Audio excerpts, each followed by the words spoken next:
probably valued life a little more because I lost a lot of friends.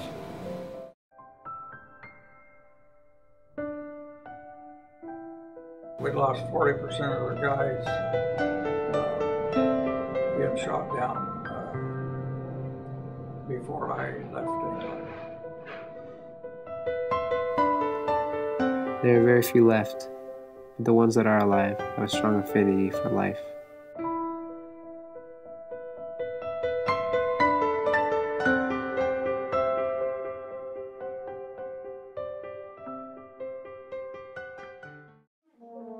To honor the great men and women who fought for our nation, the Story County Freedom Flight was created.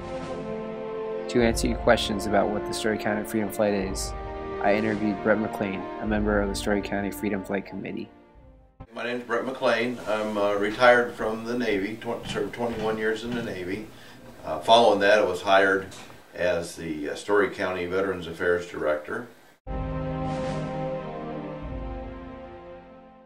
Story County Freedom Flight is a little bit different than the Honor Flight, and that means we send our Story County veterans to D.C.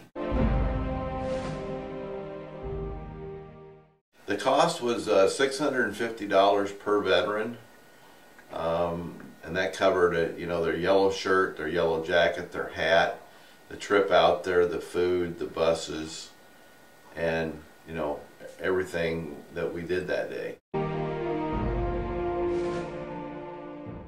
We did a lot of different fundraising. We sold merchandise, t-shirts, koozies, and hats, and we took donations. Basically, we raised the money $1 at a time.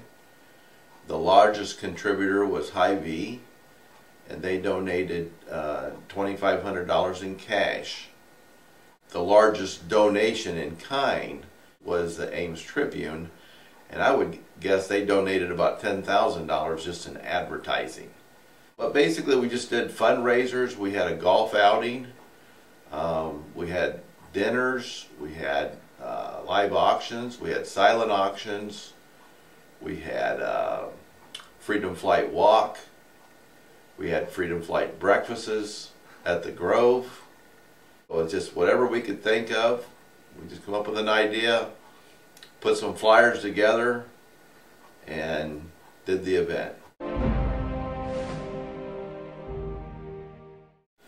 Well, I think it's kind of giving back to the veterans who served during World War II, Korea, and Vietnam.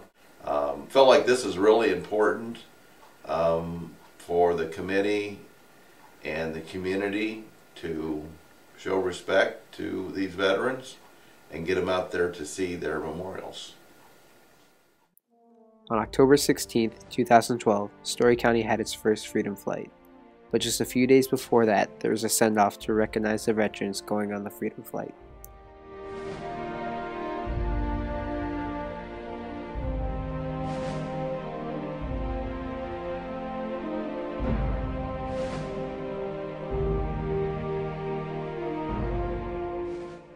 The veterans started their day early, meeting at Hilton Coliseum at 3 a.m. From there, they were bused to Des Moines International Airport and arrived in Washington, D.C. around 10 in the morning. When the veterans arrived at Dulles Airport, they were honored with a water cannon salute. It is the highest honor ever bestowed to an airplane or its passengers.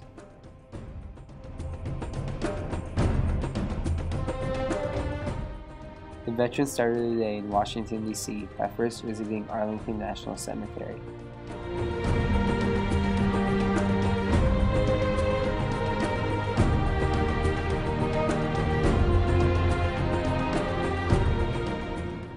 At the Tomb of the Unknown Soldier, the veterans were able to see the changing of the guards and a laying of a wreath.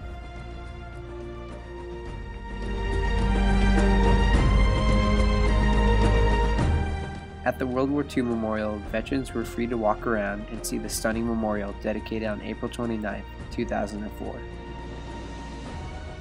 When you look into the veterans' eyes, when they realize that what they fought for and what their brothers died for will never be forgotten by this nation, you truly understand the importance of the Story County Freedom Flight.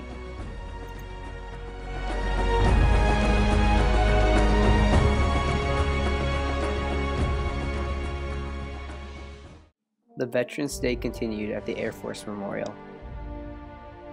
The United States Air Force Memorial opened October 14, 2006, honoring the service of the personnel of the United States Air Force and its predecessors.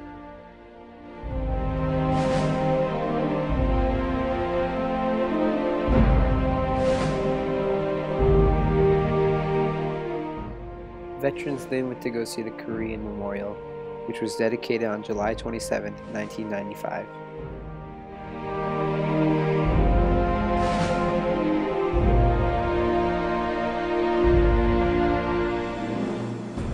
Veterans then went to go see the beautiful Lincoln Memorial.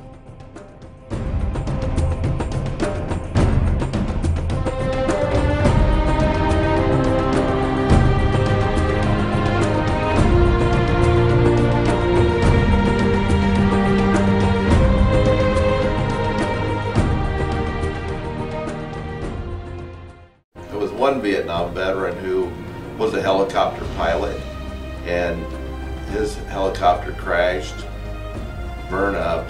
He was the only survivor.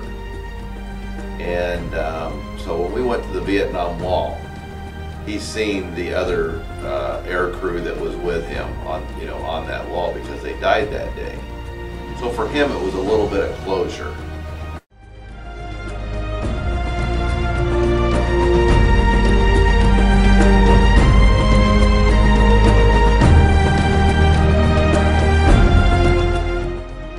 The U.S. Navy Memorial honors those who have served or are currently serving in the Navy, Marine Corps, Coast Guard, and the Merchant Marine.